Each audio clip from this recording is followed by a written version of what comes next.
जय जगन्नाथ फ्रेंड्स मु आज आप सेयार कर गोटे भेंडीर इजी और टेस्टी मसला रेसिपी जोटा भात सागर साइड आइटम रे बढ़िया लगे से आम नहीं भेंडी कषी कषी भेंडी ताको भलसे ऊपर तल पार्ट काटिकिना भलसे मझे चिरिकिना रखीदे देन ता सहित मसला जीरा अदा रसुण टमाटो को अल्प मसला ग्राइंड करिया मु 2 जन कर हिसाब से गोटे बड़ पियाज काटी नहीं सहित भेंडी की देखो मुझे एमती छोट छोट कर 2 पीस कर काटी नहीं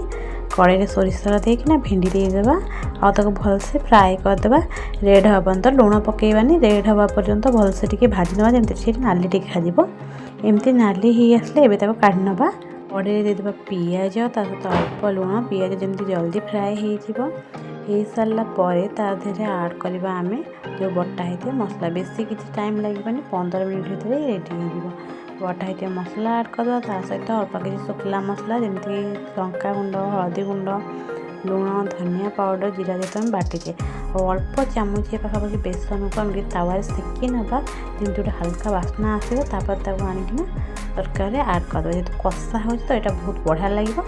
भलसे मिक्स करदे मसला को जमी कषि आसो तेल साइड देखा ये आम आड करदे आवश्यक अनुसार अल्प पानी बेसी नुह ये कषा जेहेतु हो पानी सुखीगले आड करदे भेंडी